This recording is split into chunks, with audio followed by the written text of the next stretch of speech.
Окей, ну сегодня мы хотели собраться поговорить про вообще, что такое стратегия в трейдинге, основные ключевые метрики, и не только ключевые, вообще в целом на что смотреть, зачем нужна стратегия, как мы работаем, на что смотрим. Ну что такое, начнем с того, что такое стратегия в трейдинге. Стратегия — это набор каких-то правил, которым трейдер неукоснительно следует, по которым открывает сделки, закрывает сделки, расставляет тейк-профиты, стоп-лоссы. И эта система правил, она, собственно, дает возможность сознательно подходить к трейдингу, выбирать эмоции. То есть все, что не в рамках стратегии, это, по сути, эмоциональная торговля. То есть это либо там какая-то форма лудомании, либо, ну, просто вот азарт какой-то, может быть, там, что больше похоже не на трейдинг, а на ставки в казино. Вот, соответственно, мы этого не делаем, потому что эта история, она всегда убыточна. То есть невозможно играть в казино и постоянно выигрывать.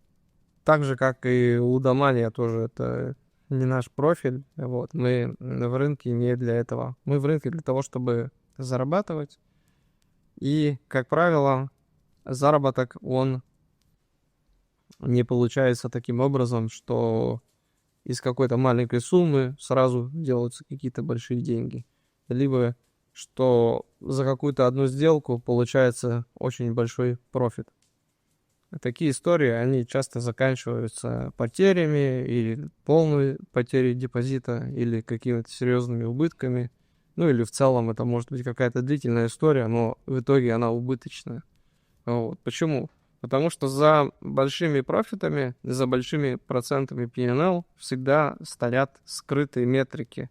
Кажется по умолчанию, что большие P&L значения, да, там большой проценты профита, там тысячи процентов, там десятки процентов. Это классно, круто, хорошо, и это показатель того, насколько там трейдер хорошо торгует.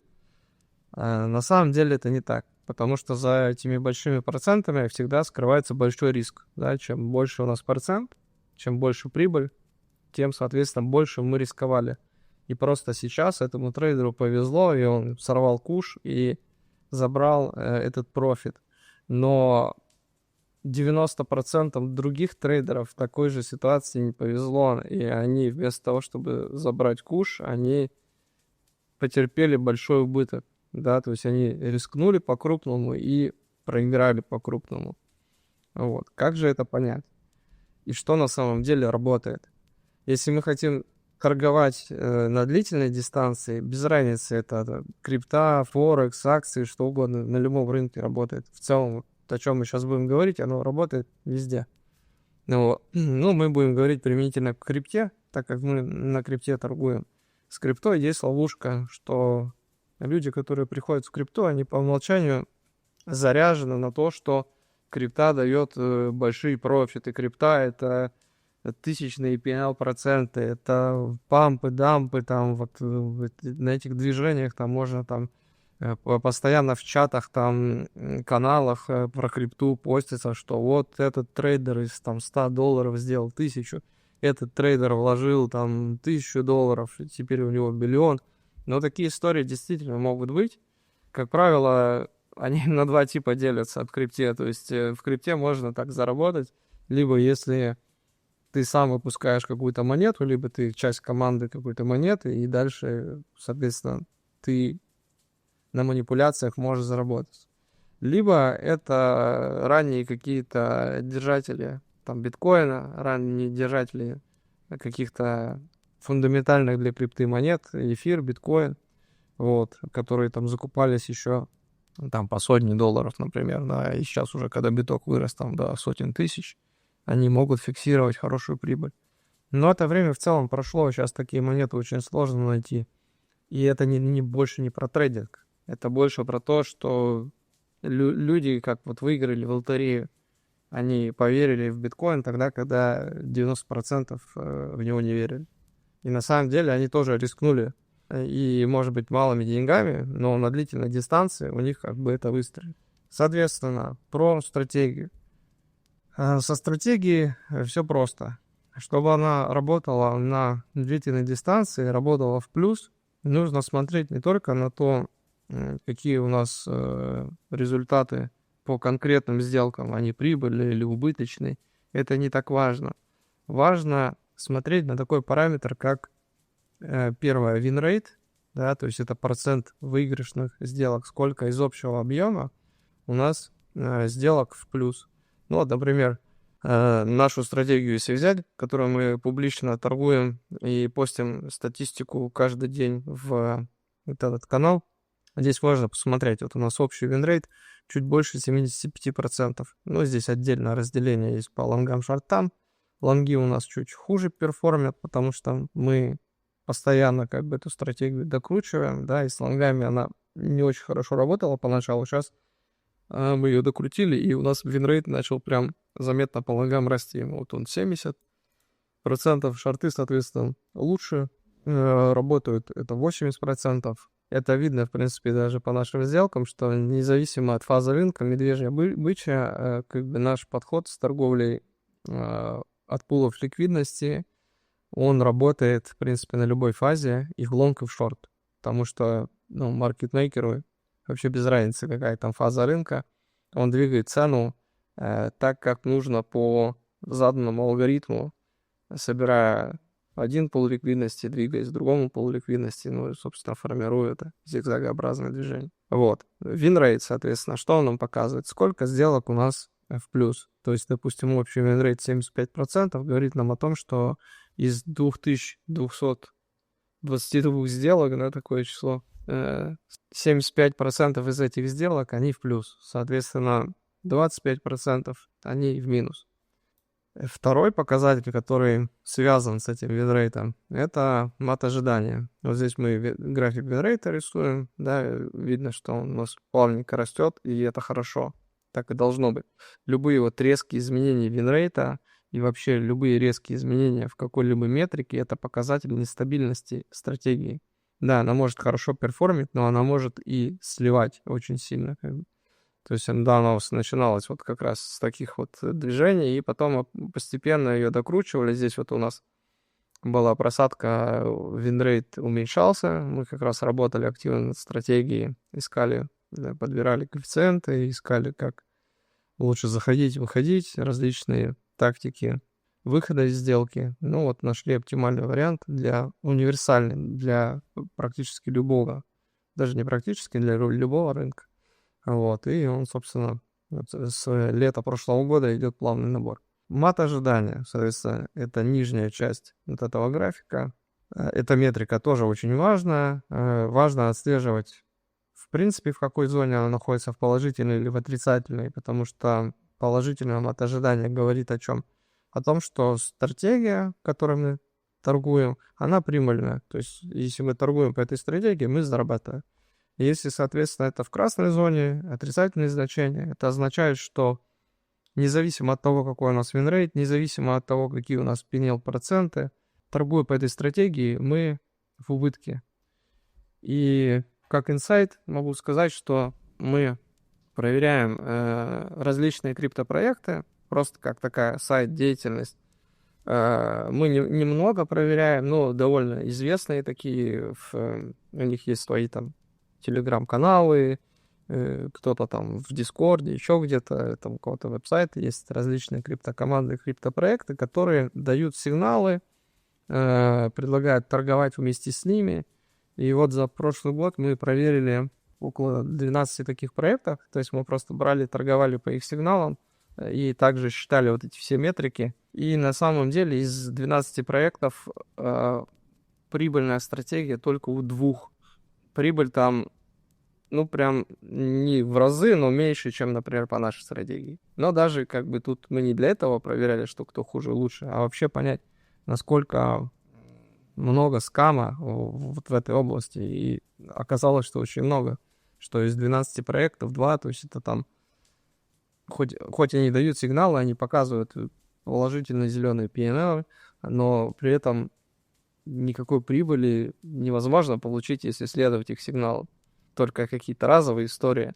либо выборочно, если как-то удачно попасть на какие-то сигналы, которые будут в плюс. Вот. Поэтому мат ожидания очень важно. И поэтому большинство этих криптопроектов, они не ведут открытую статистику. Они могут показывать проценты P&L, могут какой-то график там показать, винрейта, например.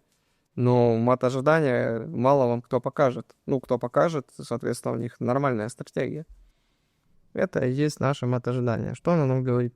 Оно говорит, что если мы по нашей стратегии будем делать бесконечное множество сделок, да, просто будем торговать прям долго, то в среднем каждая сделка принесет нам 1,38% плюса прибыли.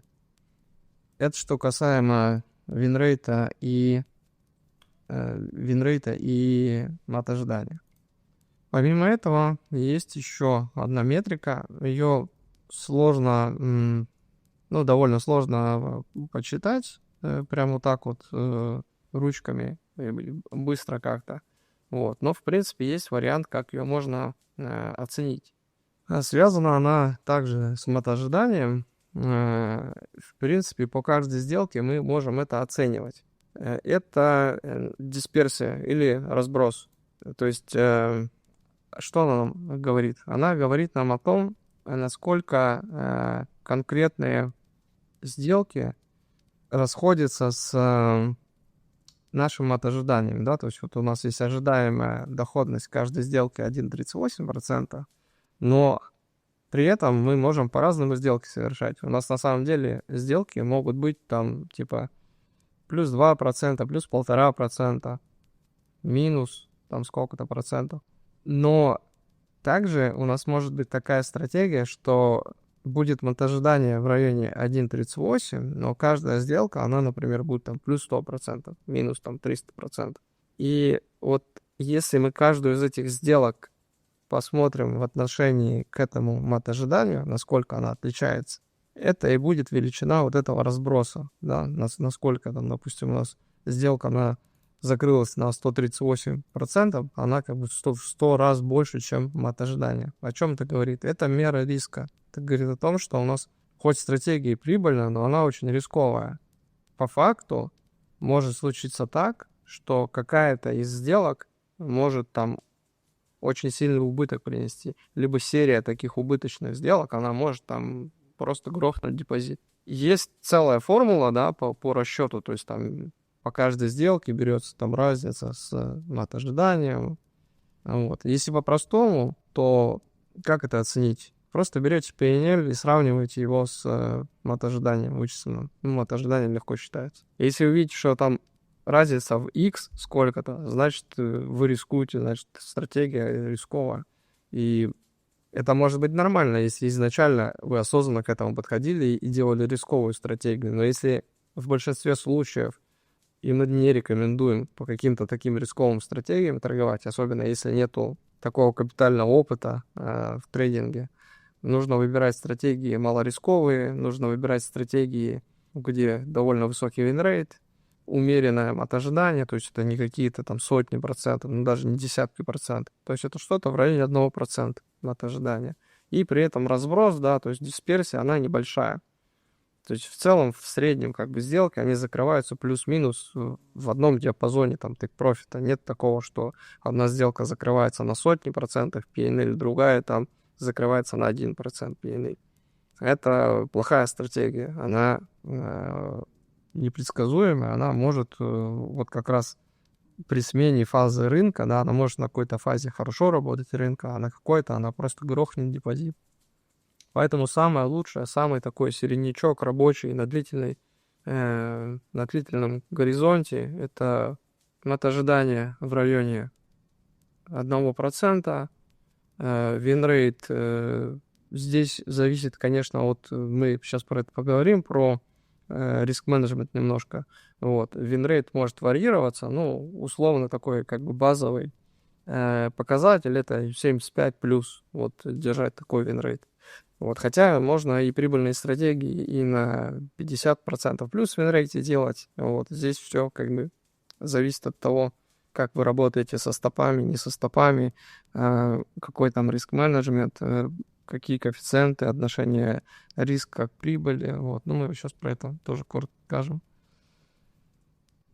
И, соответственно, дисперсия тоже должна быть умеренной, даже маленькой должна быть. То есть и все сделки должны плюс-минус закрываться на одно и то же движение, на один и тот же процент профита. То есть там, допустим, если у нас мат ожидания 1%, то и сделки должны закрываться в районе 1%. То есть 1, 1,5, 0,7, 0,5, ну вот где-то в этом диапазоне. Не в 10 раз должно отличаться.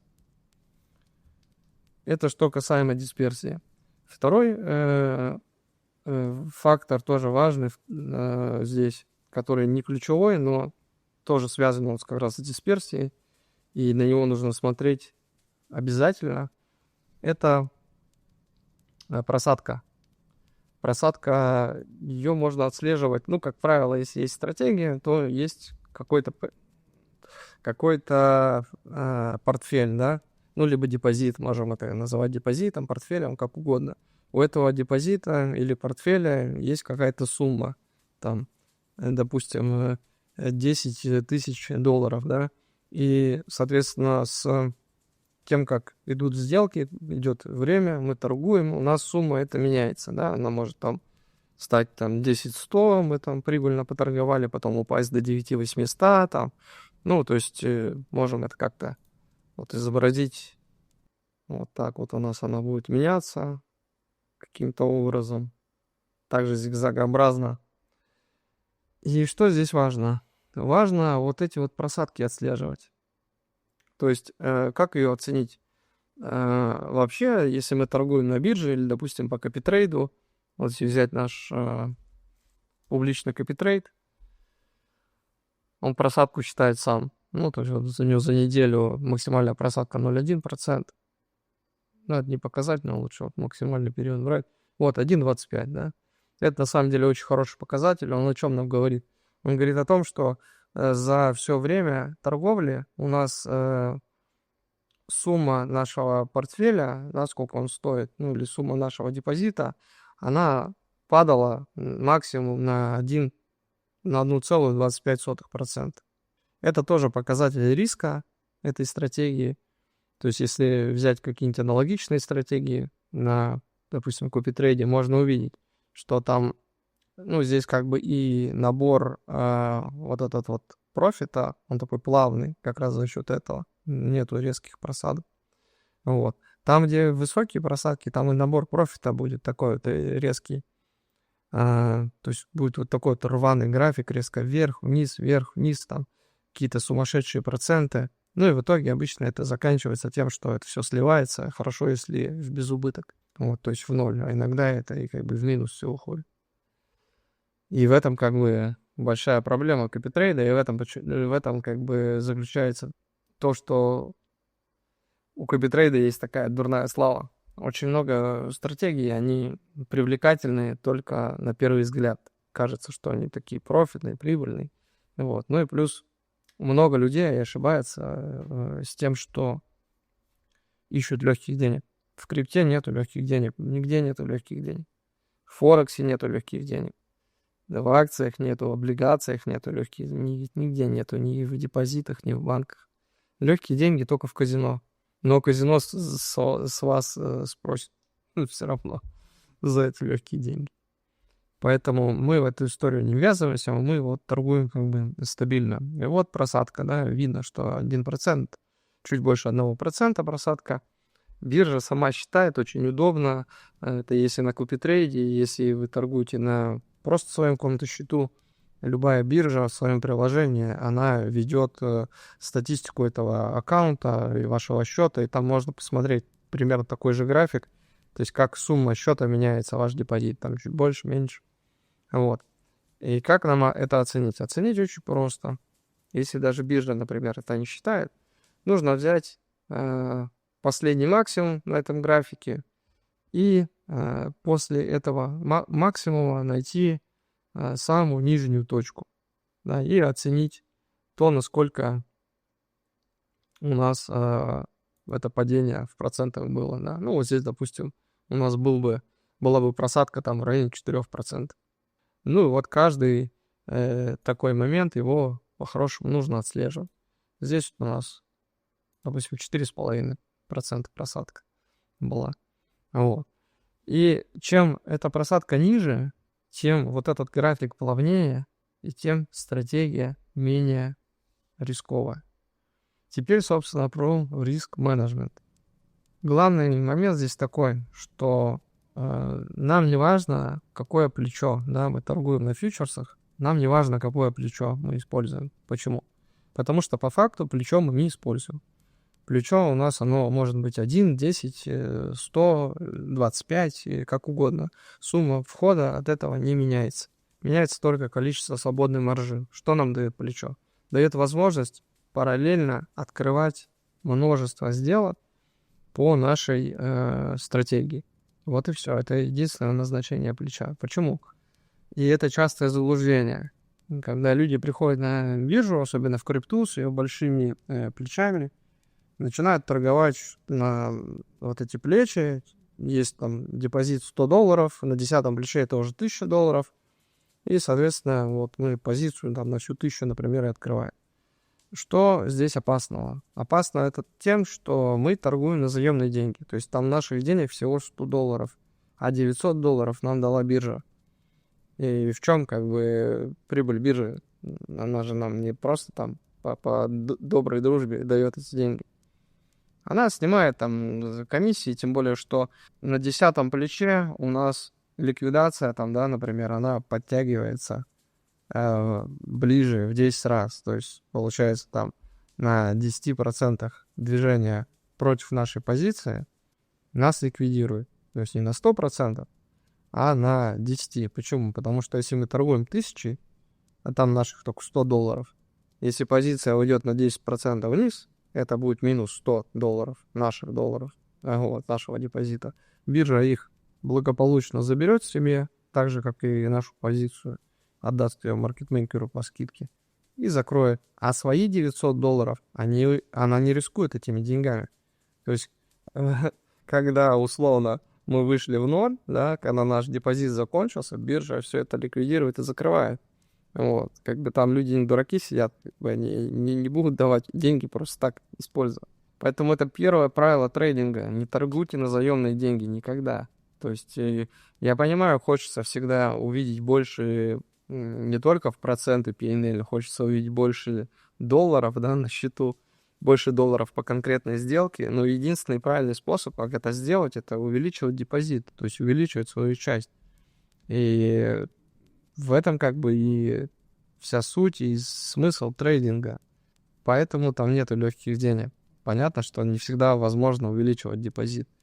Но здесь либо довольствоваться как бы маленькими прибылями, либо работать планомерно, увеличивать сам депозит, саму базу. Теперь про риск-менеджмент. Да, почему нам не важно плечо? Потому что мы можем торговать, ну, условно, двумя способами. Первый способ — это торговля без стоп-лоссов. Второй способ — это торговля со стоп-лоссами. Ну, на примере сейчас проще будет показать и рассказать торговлю со стоп-лоссами, но в целом все это переносится также и на торговлю без стоп-лоссов. Просто там у нас для статистики все равно стоп-лосс будет, и он будет такой динамический, условно. Допустим, мы торгуем по стратегии со стоп-лоссами, да? Какой риск-менеджмент, как вообще риск-менеджмент применить в этом плане? Мы можем фиксировать соотношение риска прибыли, да? То есть мы можем сказать, что, открывая сделку, мы стоп-лосс будем ставить, ну, то есть мы определяем величину стоп-лосса, допустим. Давайте вот прям на примере какую-нибудь, там, не знаю, лонговую позицию поставим. Да, и мы вот говорим, что вот мы видим сделку по River, допустим, вот. Гоняем ее вот здесь. Вот, допустим, мы стоп поставим куда-нибудь вот за этот боковичок. Вот. чисто синтетический пример. Здесь числа большие, но это и хорошо. Мы сейчас всю суть в этом увидим. И мы говорим, что у нас стоп-лосс вот здесь, а торгуем мы по фиксированному соотношению. Допустим, 2 к 1. То есть мы на 1% риска хотим взять 2% профита. Да? То есть если у нас стоп-лосс на 51% условно, то профит у нас должен быть на 102%. Это и есть первая часть вот этого риск-менеджмента, да, то есть соотношение. У нас есть фиксированное соотношение, а мы по нему торгуем. Что нам это дает? Нам дает это защиту от убытков. То есть, условно, одна прибыльная сделка, она покроет убытки от какой-то неприбыльной сделки. И чуть дальше мы посмотрим таблицу, какой винрейт нужен для того, чтобы быть без убытки, для того, чтобы быть в плюсе при разных соотношениях риска к прибыли. Или риск-ревард, это еще называется, RR коэффициент. Теперь мы можем также в риск-менеджменте фиксировать процент потерь. Да? То есть и это то, почему плечо нам не важно. Мы можем говорить, что независимо от того, какой у нас стоп-лосс, да, потому что если мы, допустим, вот здесь вот в эту сделку вошли бы всем депозитом, то при сработке стоп-лосса мы бы потеряли 50%, да? То есть 50% от движения против нашей позиции. А если бы сетап пошел бы в нашем направлении, и мы бы взяли прибыль, соответственно, это было бы x2, да, к депозиту. Поэтому нам такие риски не нужны, да, вот. Мы хотим, чтобы у нас без разницы, какая сделка, какая тут длина до стоп-лосса, какой у нас take-profit, мы просто соотношение поддерживаем, да. При этом мы хотим, чтобы у нас одна сделка, в случае, если она будет убыточная, она теряла там, 10%, допустим, давайте, 10% от депозита. Вот. Как это обеспечить? Допустим, 10%. Давайте у нас риск, ревард. 1 дум, да, то есть 1 риск, 2 профита. И хотим терять при сработке стоп-лосса 10% от депозита. Вот пример. Сделка, да, у нас стоп-лосс. Давайте условно для ровного счета возьмем 51%. Стоп-лосс 51%. Мы его делим, берем 51% и делим на вот этот наш целевой, да, сколько мы хотим терять от депозита на одну сделку убыточную. Вот, получаем коэффициент 5 и 1. И, допустим, у нас депозит $1000. И мы берем сумму нашего депозита, $1000, делим вот на этот коэффициент. Делим на 5,1. 1000 делим на 5,1. Получим 196. Может, даже до копеек, да, 0,8. $196,08. Что это значит? Это значит, что нам в эту позицию нужно войти на $196.08. То есть не на 1000 купить ривера вот здесь вот, а на 196. Почему? Потому что когда у нас сработает стоп-лосс, да, это будет 50% от вот этих вот, от этого входа.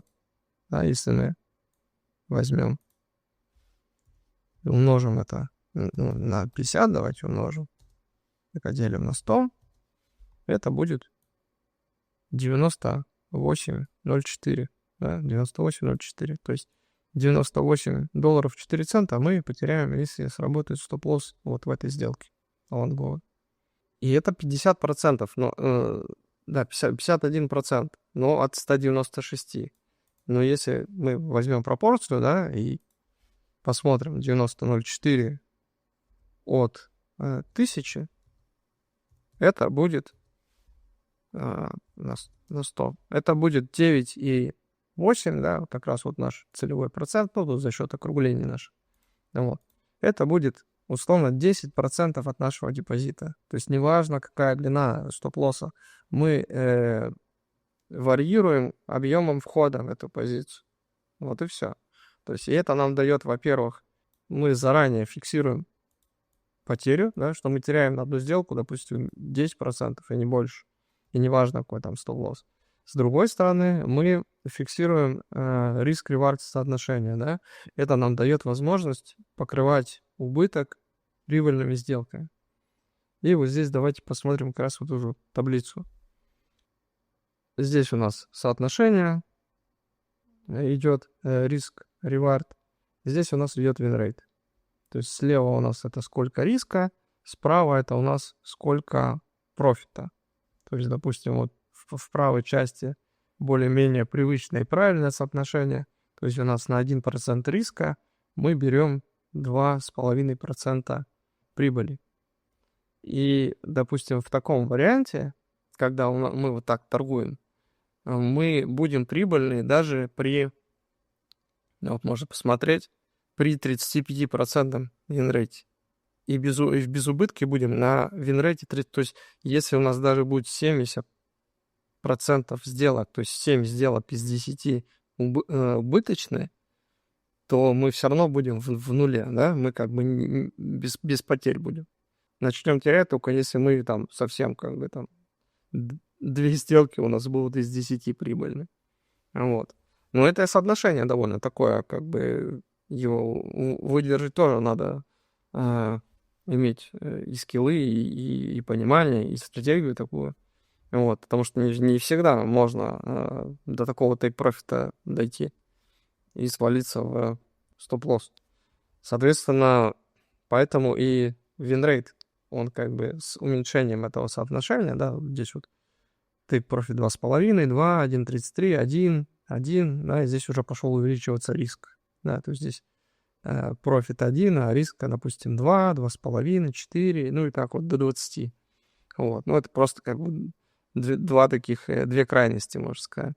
Вот, и мы видим, что с увеличением вот этой доли тейк-профита у нас вин-рейт падает, да, с уменьшением доли этой тейк-профита у нас вин-рейт растет именно вот по безубытку. Вот, например, если мы возьмем 1 к 1, да, то есть у нас мы бы в той сделке у нас бы был стоп-лосс 51% и тейк-профит 51%, да, и если мы такого соотношения придерживаемся, равного, то есть 1% риска это 1% прибыли, у нас, соответственно, без убытка будет на вин-рейте 50%. Но оно и понятно. Одна прибыльная сделка покрывает одну убыточную. Ну, как бы здесь понятно. Если мы 5 из 5 торгуем в плюс, 5 из 10 торгуем в плюс, то мы в безубытке. Если мы торгуем 6 из 10 в плюс, это уже будет прибыль. Вот. На самом деле даже 5,5, вот можно 55% вин-рейт, он уже как бы прибыльный был. А если меньше 5, да, 45%, 40%, то это все уже в отрицательной зоне, и наша стратегия будет убыточна. Без разницы, какие там P&L, без разницы, какая сделка хорошо поехала, где мы там правильно усреднили, где мы пирамидинг использовали, где еще что-то. Все это, по большому счету, чушь, потому что это используют различные там трейдеры, которые продают различные курсы там и вот это вот прочее, там все эти стратегии, там как ехать там на меняющемся стоп-лоссе, трейлинг стоп-лоссе, как там пирамидить позицию. Все это ничего не имеет общего с трейдингом, потому что трейдинг — это система, и система основывается на правилах. Есть правила, когда мы заходим в позицию, когда мы выходим из позиции, когда мы фиксируем прибыль, когда мы фиксируем убыток. Все. Любое нарушение этих правил — это нарушение стратегии, и это все. Это уже не торговля по системе, это торговля по эмоциям. А там, где начинаются эмоции, там всегда убыток. На этом, собственно, и горят 95% трейдеров, ритейл-трейдеров, потому что нет системы. Увидели несколько минусов, испугались, все. После этого какой-то маленький плюс сразу фиксирую. И наоборот. Пока не пуганы, убытка не было. Вроде есть там плюс, 1%, но мы не фиксируем, ждем чего-то. Потом вроде уже по нашей стратегии надо фиксировать, ну, вроде хорошо едет, а давайте дольем в эту позицию, а давайте, может, еще что-то сделаем, давайте запирамидим, а давайте подождем, а сейчас оно даст иксы, ну и в итоге как бы оно, естественно, идет не в том направлении. То же самое и со стоп-лоссами. Все, по стратегии, значит, стоп-лосс должен быть здесь, должен сработать. Начинает идти не в нашем направлении, что делаем? Двигаем стоп-лосс. Да? Двигаем стоп-лосс, вроде как там вот сейчас развернется, сейчас чуть-чуть и развернется. Или вообще убираем стоп-лосс. Говорим, да ну его, это стоп-лосс, мы сейчас тут усреднимся, там нормально, все, оно развернется, закроемся. Ну, понятно, все, оно обычно идет не так, как ожидалось. Либо мы доусредняемся до потери депозита, либо мы додвигаем стоп-лосс до потери депозита. Вот. В этом как бы сила системы. Она нас как бы предохраняет, да, от этого. Вот. Ну, вернемся к этой табличке, да, посмотрим соотношение. Вот, допустим, по нашей стратегии, да, у нас сейчас 75% винрейт, и мы можем посмотреть, что у нас соотношение, да, мы можем себе позволить 2,5% риска к 1% тейк-профита заложить, да, то есть у нас стоп-лосс, вот если, да, посмотреть вот эту сделку, у нас здесь 1 риск, 2 профита, а там наоборот, там 2,5 риска и 1 профит, да, то есть она бы выглядела, эта сделка, таким образом, что здесь там 51%, да, так профит, соответственно, у нас на 25,5 должен быть, ну, условно. То есть это вот такое соотношение. Мы можем себе позволить при таком винрейте и оставаться без убытки, то есть не быть убыточными. Вот. Понятно, не зарабатывать, но, по крайней мере, сохранить свои деньги. На самом деле, для начинающих трейдеров это неплохой результат, когда остались хотя бы при своих деньгах и не слили депозит или не потерпели какие-то серьезные убытки. Вот. Для, там, не знаю, каких-то первых месяцев торговли, первого года торговли, это очень хороший результат. Быть в безубытке, но отточить свою систему, отточить свои навыки, поработать с эмоциями, да, отделить как бы эмоции от системного какого-то подхода. И это как бы является фундаментом для будущей прибыльной торговли в плюс. Ну, соответственно, вот табличка эта очень полезная, можно к ней возвращаться. Здесь можно посмотреть, что если у нас, допустим, 95% винрейт, да, а, к слову сказать, если взять отдельно наши сетапы по гэпам ликвидности, да, у них отработка очень высоковероятна, там отрабатывает 98 сейчас, по-моему, если даже не 99%. Вот. То есть здесь мы можем себе позволить 20 вообще рисков заложить на один профит. Ну и, соответственно, в системе риск-менеджмента, когда мы выбираем этот коэффициент, мы, по сути, выбираем коэффициент, а дальше мы получаем тот винрейт, который нам нужно обеспечивать, да. То есть если мы торгуем по системе 1 к 1, один риск, один профит, то нам нужно таким образом торговать, так свою систему выстроить, такие сетапы использовать, которые в 5 из 10 сделок будут давать плюс. Это, наверное, все, что хотелось рассказать сегодня про метрики, про стратегию. Сейчас могу ответить на какие-то вопросы, если есть. Если нет, то будем завершаться.